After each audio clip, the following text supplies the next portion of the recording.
Hello and welcome guys, welcome to the channel again. आज हम फिर से स्वागत करते हैं आप सबका एक नए वीडियो लेक्चर के साथ। आज हम पढ़ेंगे ग्रुप वर्क थ्योरीज।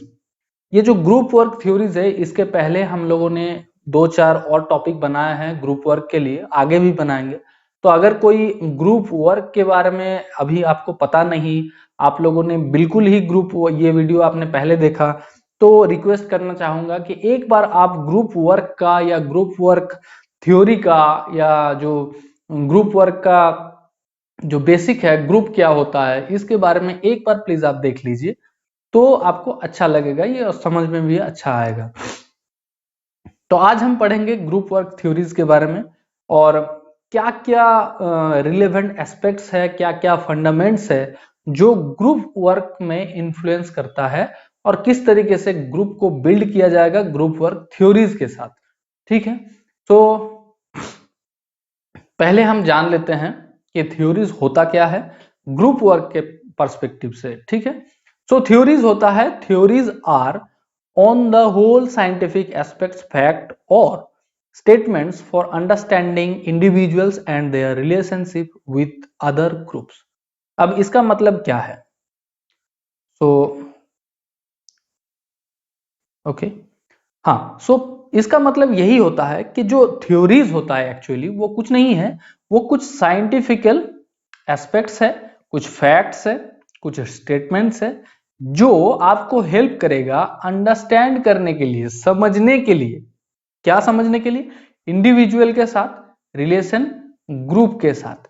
मतलब इंडिविजुअल और ग्रुप का जो रिलेशन है, ये समझने के लिए जो साइंटिफिकल एस्पेक्ट्स, फैक्ट और स्टेटमेंट दिया गया है वही है थ्योरीज।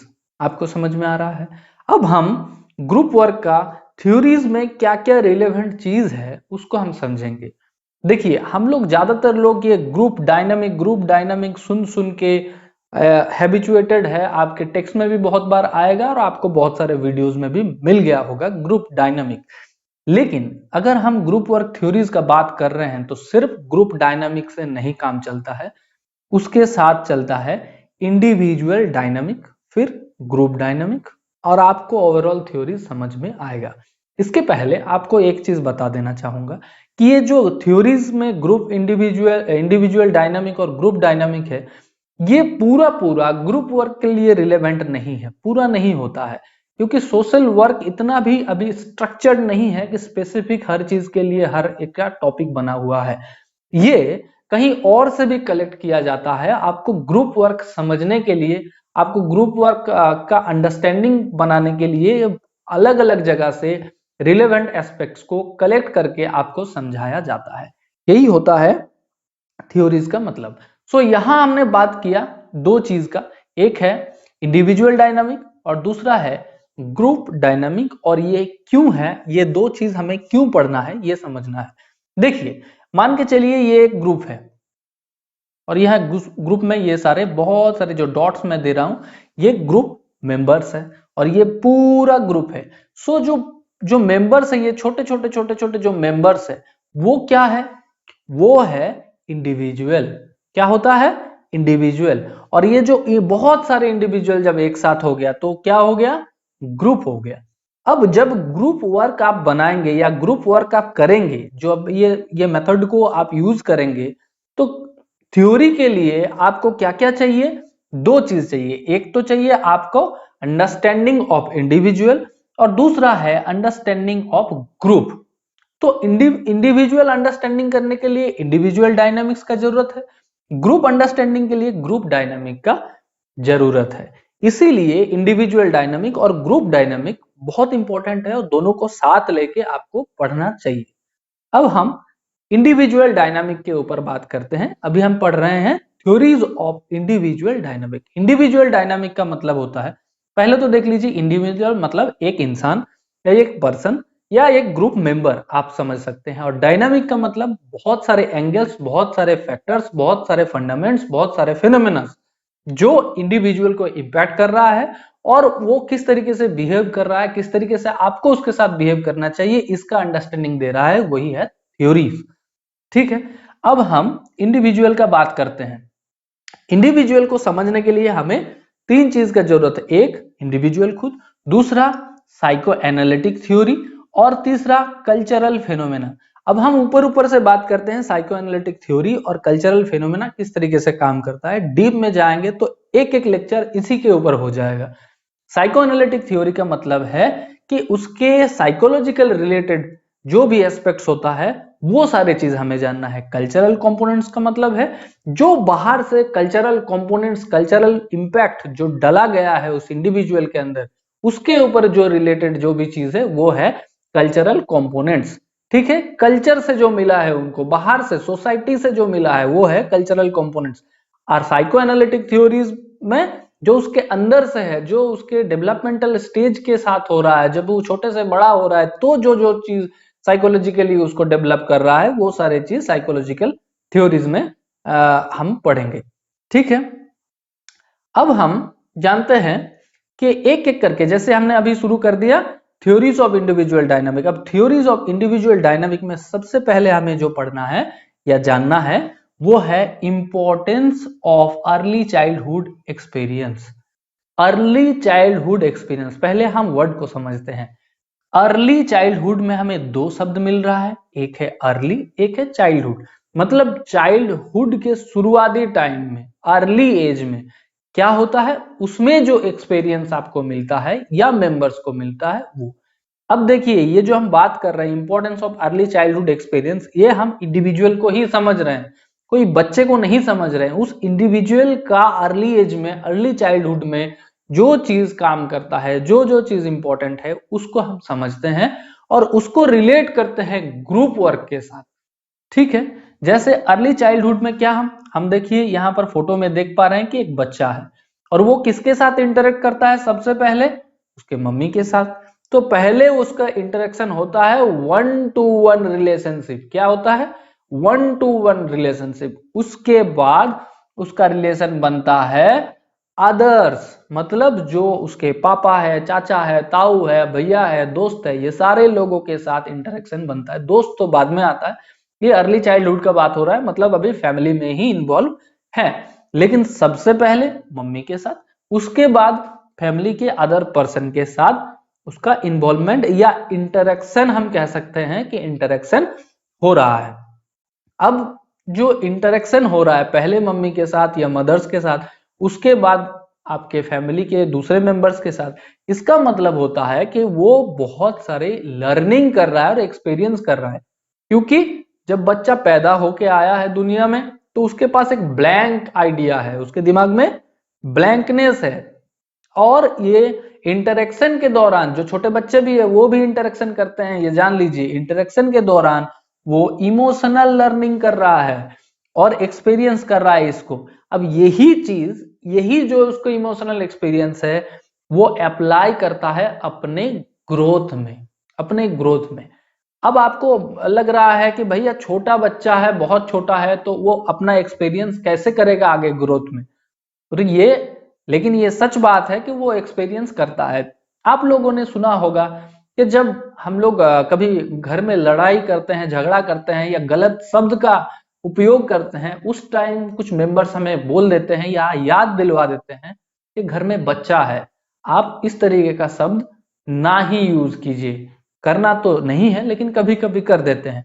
तो इसका मतलब सीधा सीधा यही है कि बच्चा अगर सुनेगा तो बच्चा उसको लर्न कर लेगा और वही शब्द को जिस तरीके से आप यूज कर रहे हैं, जिस इमोशन के साथ आप यूज कर रहे हैं, वैसा इमोशन जब उसके साथ और रिलेट करेगा कभी भी बड़ा होके, तो वही शब्द को वो यूज करेगा। इसका मतलब क्या है, सीधा सीधा मतलब है कि वो इमोशनल लर्निंग किया है और उसके बाद एक्सपीरियंस किया है ना। तो जब गुड एक्सपीरियंस करेगा, उसके पास गुड लर्निंग आएगा, गुड इमोशनल अटैचमेंट आएगा, तो आगे जाके उसका बिहेवियरल गुड फॉर्म में आएगा। समझ पा रहे हैं? तो ये है importance of early childhood experience. जब आप ग्रुप वर्क करेंगे तो ये सारे चीज का भी ध्यान देना पड़ेगा। एक ग्रुप वर्कर को यहाँ अगर कोई इशू दिख रहा है कोई ग्रुप मेंबर्स में, तो उसके अर्ली चाइल्डहुड का भी कोई प्रॉब्लम हो सकता है कि वहां कुछ ऐसे गलत एक्सपीरियंस उसको हो गया है, गलत एक इमोशनल लर्निंग हो गया है, जिसके कारण वो ऐसा बिहेव कर रहा है, ऐसा पॉसिबल है। ठीक है, इसीलिए हमें बोला गया है कि इसको भी थ्योरी के अंदर डाला गया है, ठीक है। अब हम आते हैं actions influence by unconscious motivation as well as by his capacities to act consciously and rationally. अब देखिए इसका मतलब क्या होता है। पहले तो देखिए एक्शन को इन्फ्लुएंस करने का बात किया गया है, ओके। एक्शन को इन्फ्लुएंस करने का बात किया गया है और किस तरीके से किया गया है कि अनकॉन्शियस मोटिवेशन मिल रहा है उसको, अनकॉन्शियस मोटिवेशन मिल रहा है, किसको मिल रहा है, ग्रुप वर्कर को, मेंबर्स को मिल रहा है, ठीक है। और वो क्या कर रहा है, capacity of conscious and rationalism. अब हम जानते हैं, इसको थोड़ा सा समझते हैं क्या है कि एक्शन इन्फ्लुएंस कर रहा है अनकॉन्शियसली मोटिवेशन। अनकॉन्शियस मोटिवेशन कैसे काम करता है और ये जो थ्योरी है कहना क्या चाहता है, ये साफ साफ यही कहना चाहता है कि जो ग्रुप मेंबर्स है, जो पार्टिसिपेशन है, वो लोग एक्टिविटी में जुड़ा हुआ होता है। आप ग्रुप वर्क करेंगे तो आप एक्टिविटी बनाएंगे मेंबर्स के लिए आपके, और उस एक्टिविटी के दौरान वो लोग क्या करेंगे, अपने एक्सचेंज करेंगे, किसको, वैल्यू को। मतलब एक मेंबर के पास कुछ वैल्यू है, कुछ आइडिया है, कुछ नॉलेज है, वो दूसरे व्यक्ति के पास एक्सचेंज होता है। जब भी हम कोई एक्टिविटी के अंदर रहता है तो इमोशनल एक्सचेंज होता है, नॉलेज एक्सचेंज होता है, स्किल एक्सचेंज होता है, सब कुछ एक्सचेंज होता है। तो exchange value with other members, ये एक्सचेंज होता है। और यही एक्सचेंज जो आपने सीख गया, वो जो अपना मेंबर्स है वो नया लर्न कर गया, दूसरे से एक्सचेंज हो गया, वो करेगा grow strength and motivation by unconscious mind. देखिए वो अनकॉन्शियस माइंड में मोटिवेट होता रहेगा। अब हमने केस वर्क जब पढ़ाई किया था तब उस टाइम समझे थे कि अनकॉन्शियस, कॉन्शियस और सबकॉन्शियस क्या होता है ना। तो वहां से अनकॉन्शियस है, अनकॉन्शियस मतलब ऑटोमेटिकली जो हो जाता है, हम लोग इंटेंशनली करना नहीं चाहते लेकिन हो जाता है। कॉन्शियस मतलब जो इंटेंशनली होता है, सबकॉन्शियस थोड़ा सा ब्रॉड सेंस है, वो आप लोग पढ़ चुके होंगे उसको। तो ये है, तो अनकॉन्शियस माइंड जब काम करता है, और अनकॉन्शियस माइंड कैसे काम कर रहा है, जब हमने सीख लिया, मतलब जो ग्रुप मेंबर्स है वो लोग एक्सचेंज कर लिया वैल्यू, और एक स्ट्रेंथ का डेवलपमेंट हो गया। आपको आसान तरीके से समझाता हूँ, मतलब एग्जाम्पल। जैसे कि एक आपका मेंबर्स आया, बहुत सारे मेंबर आपके ग्रुप में आया, और उन लोगों में से कुछ लोग ऐसे थे जो लोग बहुत अच्छा मोटिवेटेड पर्सन थे, जो लोग कॉन्फिडेंट थे अपने आप को लेके, स्किल्ड थे, और कुछ लोग था जो लोग मेल एडजस्टेड थे और लो कॉन्फिडेंस था उनके। लेकिन जब दोनों को आप लोग एक साथ एक्टिविटी में इन्वॉल्व कर दिए तो एक्सचेंज हुआ वैल्यू, और जो लोग लो मोटिवेटेड थे वो कहीं ना कहीं ये देख देख के सीख गए कि मोटिवेशन कैसे आप होता है, लोग मोटिवेशन कैसे अपने आप को हाई करता है। और वो धीरे धीरे जब वो ग्रुप वर्क करते करते एक टाइम आया जब वो खुद भी मोटिवेटेड होते रहा, और जब भी कोई काम करता है नया तो वो सोचता है कि मैं भी मोटिवेटेड हूँ। तो यही है एग्जाम्पल कि ग्रो स्ट्रेंथ को ग्रो किया और मोटिवेट किया, और अपना अनकॉन्शियस माइंड उसको बार बार ट्रेंड करेगा कि भाई तू भी मोटिवेटेड है, तू भी काम कर सकता है, ठीक है। अब हम पढ़ते हैं द कॉन्सेप्ट ऑफ एम्बिवैलेंस। अब देखिए आज थोड़ा सा हम लोग फास्ट पढ़ रहे हैं क्योंकि कॉन्सेप्ट बहुत बड़ा है और आपको पूरा ही पढ़ाना है मुझे, क्योंकि मैंने भी इंटरनेट में एक्सप्लोर किया, ज्यादा इसका डाटा है नहीं, तो थोड़ा आप भी मन लगा के पढ़ लीजिए, और थोड़ा बड़ा होगा भी तो भी आप देख लीजिए, नहीं तो आपको समझ में नहीं आएगा, है ना। द कॉन्सेप्ट ऑफ एम्बिवैलेंस, एम्बिवैलेंस का मतलब क्या होता है, एक ही चीजों के लिए, एक ही सिचुएशन के लिए अलग अलग अगर हमारा थॉट है, माइंडसेट है, तो उसको एम्बिवैलेंस कहा जाता है। जैसे person experience to opposing emotion at the same time towards the same person और सिचुएशन, है ना। After involving the group they can be change और विश टू बी सेम। मतलब जब आप एक ग्रुप के साथ इन्वॉल्व हो गए तो हो सकता है कि आपके माइंडसेट में चेंजेस आया, जो आपका एम्बिवैलेंस था वो चेंज हो गया, आपका जो माइंडसेट था वो चेंज हुआ, और जो माइंडसेट था उससे डिफरेंट कुछ हो गया। अब आप मतलब उस ग्रुप मेंबर के हाथ में है कि उस माइंडसेट को लेके उसको आगे जाना है कि नहीं जाना है। अब यही सारी चीज एक ग्रुप वर्कर को जब ग्रुप वर्क करेंगे तब देखना है कि भैया माइंडसेट चेंज हो रहा है कि नहीं। अगर माइंडसेट चेंज हो रहा है तो वो पॉजिटिवली हो रहा है कि नेगेटिवली हो रहा है। यहाँ जितने भी प्रोबेबिलिटी दिखाया गया है, अभी तक हमने जितने भी पढ़ लिया, ये दोनों तरीके से हो सकता है अप्लाई, नेगेटिव भी हो सकता है, पॉजिटिव भी हो सकता है। ग्रुप वर्कर का काम है कि पॉजिटिवली एथिकली नॉर्म्स फॉलो करके उसको आगे लेके जाना, उसको डेवलप करना और इस सारे थ्योरी को अप्लाई करना अगर पॉसिबल है, रिक्वायर्ड है तो। ठीक है, तो ये हो गया। अब हम आगे आते हैं development theory of human beings. देखिए हम जब डेवलपमेंट थ्योरी पढ़ेंगे, आगे आप भी टेक्स्ट पढ़ेंगे इसके बारे में बहुत सारे चीज, तो आपको भी पता चल जाएगा कि यहाँ 8 स्टेज होता है। ठीक है, 8 स्टेज में क्या होता है, पहले जो फर्स्ट स्टेज होता है वो loving adult sense of trust, मतलब जब छोटा बच्चा रहता है तो ट्रस्ट क्रिएट होता है, एडल्ट को लव करता है और ट्रस्ट क्रिएट होता है। सेकेंड स्टेज में सेंस ऑफ ऑटोनोमी, वो उसको पता चलता है कि मेरा बाउंड्री कहाँ तक है, मेरे को क्या करना है क्या नहीं करना है। सेंस ऑफ इनिशिएटिव्स, मतलब जब वो खुद से अपना इनिशिएटिव लेता है कि ये काम वो करना है उसको। सेंस ऑफ इंडस्ट्री फिर बाद में फोर्थ में आता है, जब उसको बाहर के बारे में, बाहर के जीवन के बारे में, काम के बारे में सब पता चलता है। फिफ्थ में सेंस ऑफ आइडेंटिटी आता है। सिक्स में सेंस ऑफ इंटीमेसी, इंटीमेसी में हम लोग अनदर सेक्स और जेंडर के लिए अट्रैक्ट होते हैं, इसमें हम मैरिज करते हैं या रिलेशन में इन्वॉल्व होते हैं। सेवेंथ स्टेज में सेंस ऑफ एडल्टहुड हो जाता है और 8 में हो जाता है sense of integrity. Adult can adopt himself as a different from others yet able to accept others. ये हम थोड़ा समझा देते हैं आपको।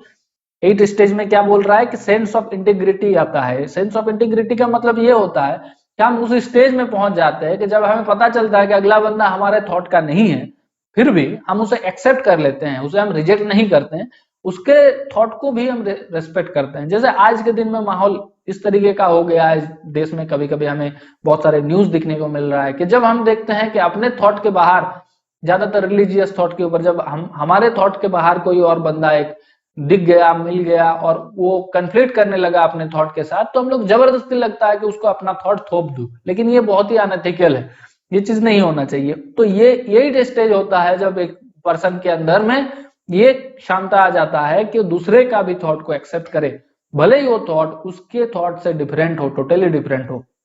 तो देखिए ये जो स्टेज ऑफ डेवलपमेंट दिया गया है, इस स्टेज ऑफ डेवलपमेंट में ही एक जो ग्रुप वर्कर है वो आइडेंटिफाई करता है कि अगर आज के दिन में जो ग्रुप फॉर्म किए हैं उसमें जो मेंबर्स है, अगर कहीं कोई इशू क्रिएट हो रहा है तो क्या ये इशू उसके लाइफ के डेवलपमेंट एज में या डेवलपमेंट थ्योरी को फॉलो करके जो ह्यूमन बींग्स का स्टेज है वहां से शुरू हो रहा है। अगर शुरू हो रहा है तो कहां से शुरू हो रहा है और क्या शुरू हो रहा है, उसको रिजॉल्व करने का तरीका ढूंढते हैं।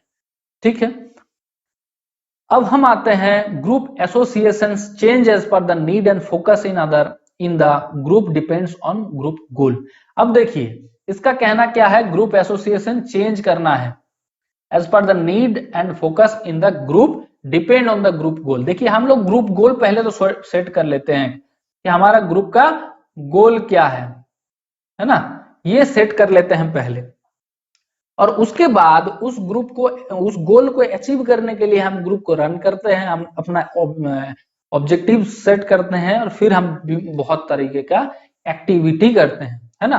तो हमारा ये जो जिंदगी है कोई भी इंडिविजुअल के, मोस्ट ऑफ पीपल ये 3 तरह का ग्रुप के साथ इन्वॉल्व होता ही होता है। क्या क्या ग्रुप है, जैसे है पहले है प्राइमरी ग्रुप, इसका मतलब फैमिली।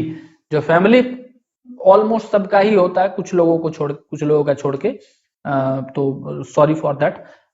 लेकिन उसके बाद आता है फ्रेंडशिप ग्रुप, जिसमें हम दोस्तों के साथ मिलते हैं और एक ग्रुप बनाते हैं या बहुत सारे ग्रुप बनाता है। उसका बाद आता है vital interest group. Vital interest group वो होता है जैसे हम कोई जॉब प्रोफेशन में है तो वहां पर आप अपना ग्रुप बना लिया। हम अगर कोई पैशन फॉलो कर रहे हैं, जैसे गाना गा रहे हैं, कोई गिटार बजा रहे हैं, कोई सिंगिंग कर रहे हैं, कोई ड्राइंग कर रहा है, कोई पोइट्री कर रहा है, तो वो अपना एक ग्रुप बन जाता है। तो ये वाइटल इंटरेस्ट ग्रुप होता है। ठीक है, अब ये जो डिफरेंट डिफरेंट ग्रुप है, ये जो तीनों ग्रुप है, इस तीनों ग्रुप का डिफरेंट डिफरेंट नीड फुलफिल करने के लिए बना हुआ है।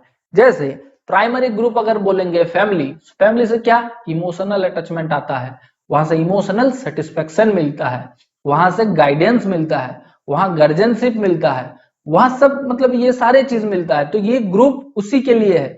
दूसरा फ्रेंडशिप ग्रुप, वहां पर जॉय मिलता है, इंटरेस्ट मिलता है ना, और सपोर्ट भी मिलता है, इमोशनल सपोर्ट भी मिलता है। वाइटल इंटरेस्ट ग्रुप, इसमें हमें सेटिस्फेक्शन मिलता है, हमें रिवार्ड भी मिलता है। जैसे हम काम कर रहे हैं तो वहां पर हमें जॉब करने के लिए हमें पैसा मिल रहा है, सैलरी मिल रहा है, तो वो रिवार्ड है हमारे लिए।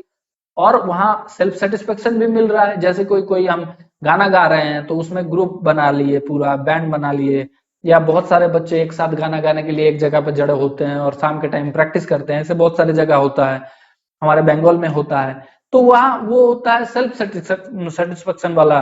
तो कुछ ना कुछ देखिए यहाँ पर नीड फुलफिल हो रहा है इस ग्रुप के माध्यम से, तीनों ग्रुप के माध्यम से कोई ना कोई नीड फुलफिल हो रहा है। अब देखिए जो हमने ग्रुप गोल बनाया था, देखिए इसको किस तरीके से जोड़ा जा रहा है ग्रुप वर्क के साथ। जब हमने ग्रुप गोल बनाया था तो उस गोल को फुलफिल करने के लिए हमें किस तरीके का ग्रुप चाहिए होगा। ये जो 3 ग्रुप का बात किया, क्या इस 3 ग्रुप के जो ऑब्जेक्टिव्स है वो मैच कर रहा है? अगर मैच कर रहा है तो उस मेंबर को या वो सारे मेंबर्स को उसी तरीके का फीलिंग देना पड़ेगा, आपको उसी तरीके का सपोर्ट देना पड़ेगा। अगर उसको इमोशनल अटैचमेंट चाहिए तो आपको एकदम फैमिली जैसा उसके साथ बिहेव करना है। उस ग्रुप का ऑब्जेक्टिविटी बनाना है, एक्टिविटी ऐसा बनाना है कि उसको ये फील हो कि मेरा घर जैसा है ना।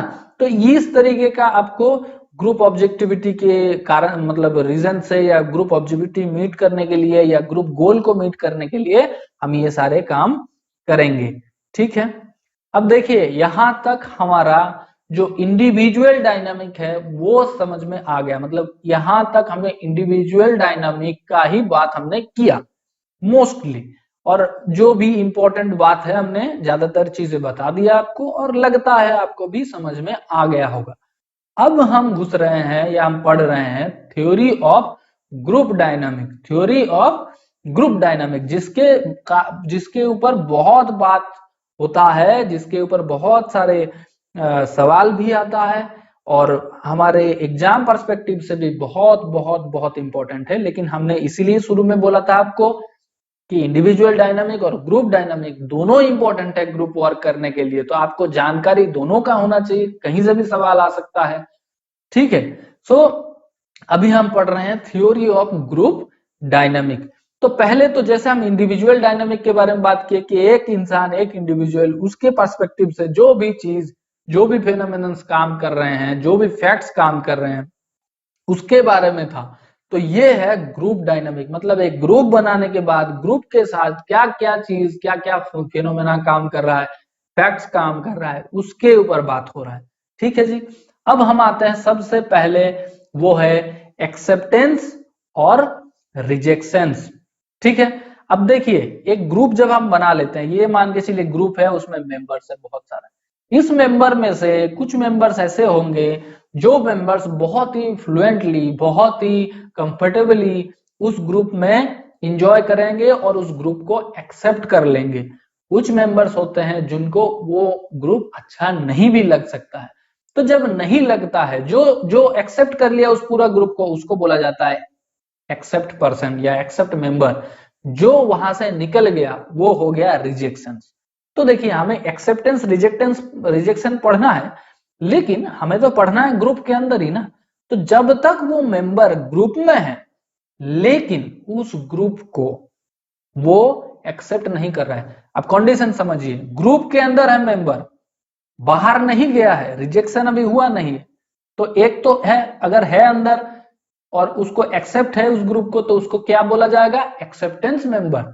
अगर वो रिजेक्शन नहीं है, मतलब वो बाहर नहीं गया है लेकिन उसको अच्छा भी नहीं लग रहा है उस ग्रुप में, तो उसको बोला जाएगा आइसोलेशन स्टेट। मतलब वो आइसोलेटेड हो गया है, उसको अच्छा नहीं लग रहा है लेकिन वो अभी है ग्रुप में, उसका एक्टिविटी कुछ नहीं है लेकिन वो है ग्रुप में, तो वो हो गया आइसोलेटेड मेंबर्स या आइसोलेटेड स्टेट में है जो मेंबर ऐसा बिहेव कर रहा है। तो एक्सेप्टेंस और रिजेक्शन ये नॉर्मल सी बात है थ्योरी ऑफ ग्रुप डायनामिक में। एक ग्रुप बनाने में ये सारे चीज फंडामेंट्स काम करता ही है। तो एक ग्रुप मेंबर को या ग्रुप, एक जो वर्कर है या ग्रुप मेकर है, उसको समझना पड़ेगा कि ऐसा कोई आपके पास इंडिविजुअल या मेंबर है क्या जो ऐसा फील कर रहा है, आइसोलेशन फील कर रहा है या आइसोलेटेड स्टेट में चला गया है।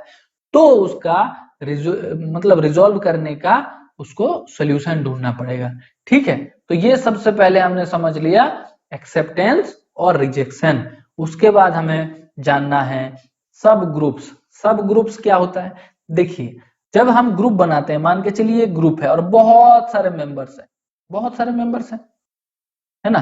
तो एक साथ मान के चलिए सारे मेंबर्स को हम यूज नहीं कर पाएंगे, एक्टिविटी में इन्वॉल्व नहीं कर पाएंगे।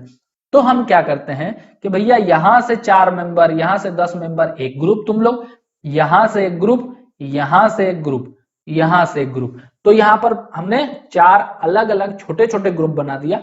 मेजरली वो प्राइमरीली उस बड़े ग्रुप का ही हिस्सा है सारे लोग, लेकिन ग्रुप एक्टिविटी को स्मूथ करने के लिए छोटे छोटे ग्रुप बना दिए, और एक्टिविटी को सही से परफॉर्म करने के लिए छोटे छोटे ग्रुप बना दिए, या रोल को डिस्ट्रीब्यूट करने के लिए छोटे छोटे ग्रुप बना दिए। इसको क्या कहा जाता है? सब ग्रुप कहा जाता है। क्या कहा जाता है? सब ग्रुप कहा जाता है, सब ग्रुप। ठीक है, तो ये सब ग्रुप करने के बाद हमारे पास 2 तरीके का कंडीशन आ जाता है। क्या कंडीशन आता है भाई? सबसे पहले तो ये कंडीशन आ सकता है कि जो सब ग्रुप के मेंबर्स है ना, ये मेंबर्स ऐसा फील कर सकता है कि हम लोग पूरे ग्रुप से अलग है। मतलब ये ग्रुप के मेंबर्स सोच रहे हैं कि हम पूरे ग्रुप से अलग है, ये भी वही सोच रहा है, ये भी अलग सोच रहा है। इसका मतलब वहां पर एक ग्रुप थ्रेडनिंग आ रहा है।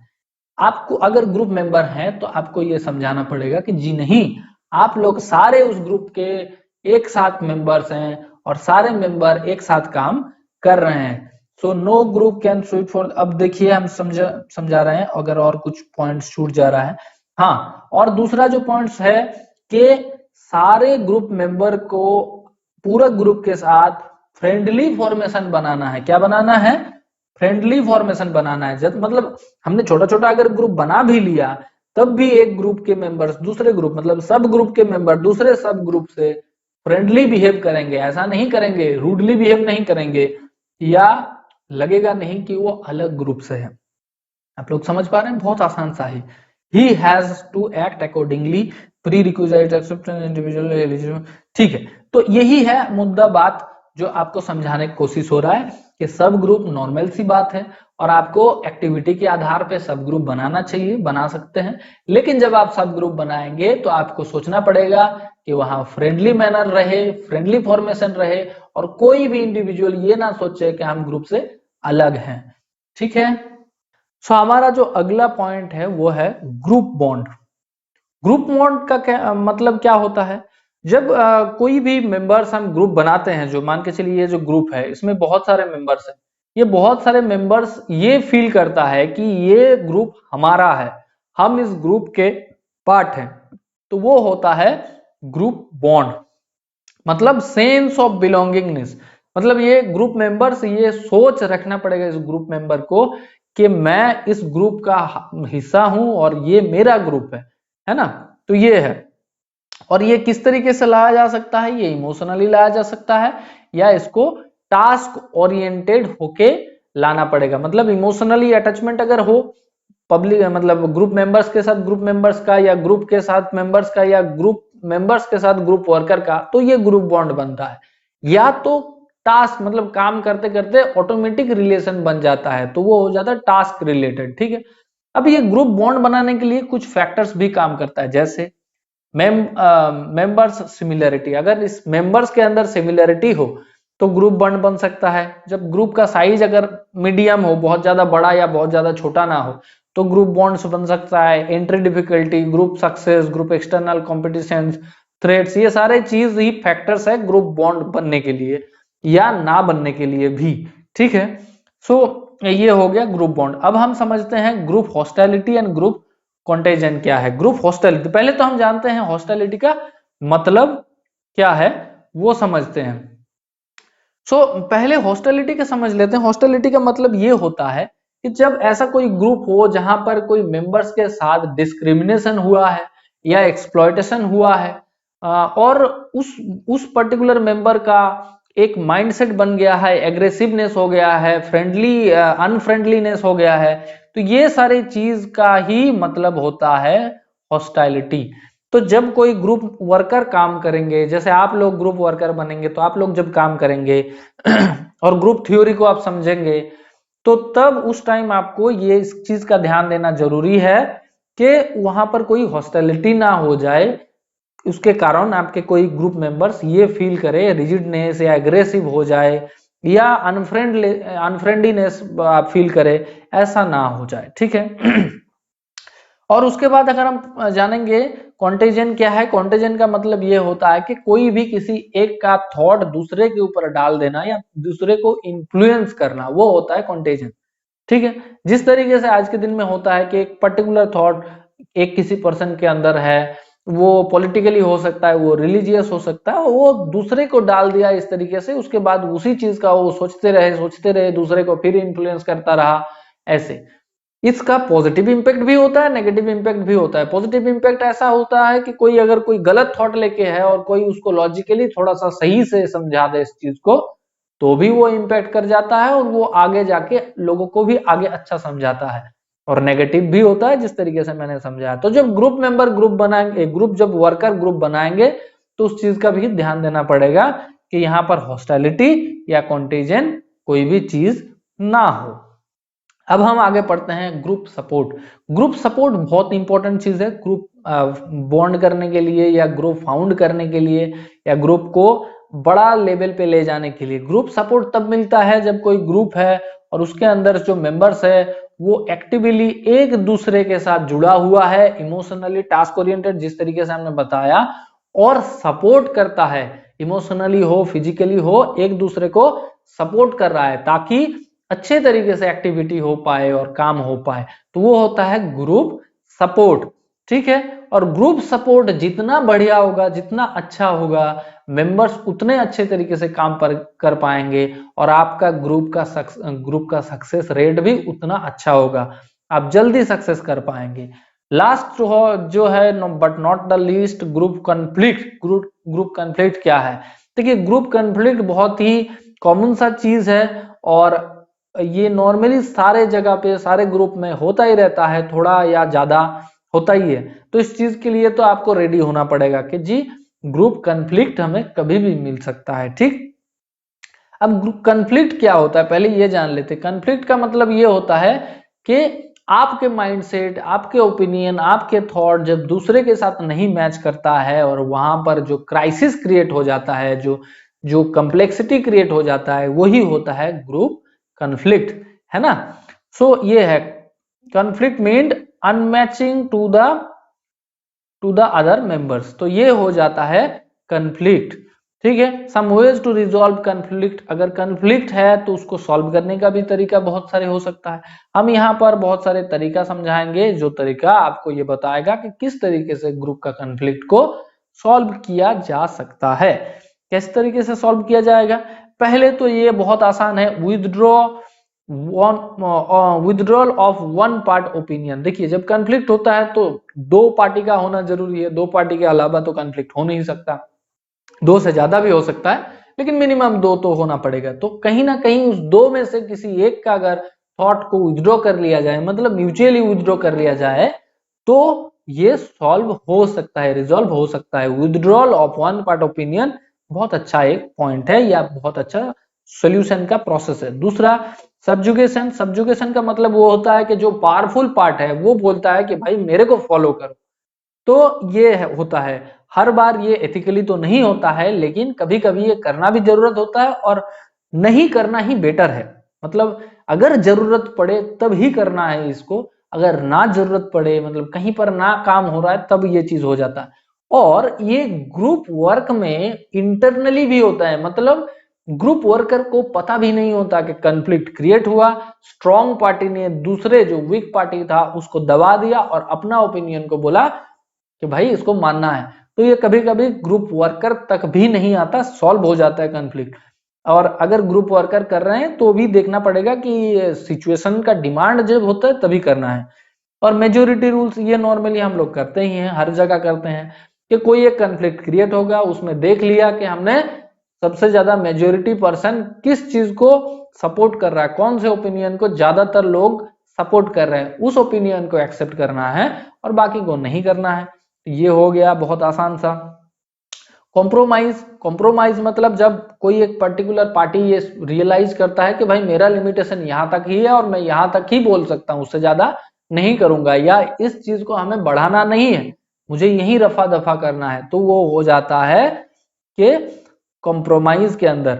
इंटीग्रेशन का मतलब क्या होता है? इंटीग्रेशन सबसे बढ़िया होता है कि जब भी कॉन्फ्लिक्ट क्रिएट हो गया, दोनों पार्टी को एक साथ बैठाओ और पूछ लो कि भैया क्या कॉन्फ्लिक्ट है, उसको किस तरीके से रिजॉल्व किया जाए। वो म्यूचुअल अंडरस्टैंडिंग के थ्रू दोनों को बैठा के, दोनों का अंडरस्टैंडिंग के साथ उसके उस प्रॉब्लम को रिजॉल्व करने के ऊपर काम करना, रीवर्क करना सोल्यूशन के लिए, वो हो जाता है इंटीग्रेशन। तो ये हो गया हमारा ग्रुप डायनामिक का ऑलमोस्ट पूरा पार्ट। आशा रखता हूं कि आपको अच्छा लगा है और आप यहां तक पहुंच गए हैं, तो मुझे भी आशा है कि आपका यह वीडियो काम का है।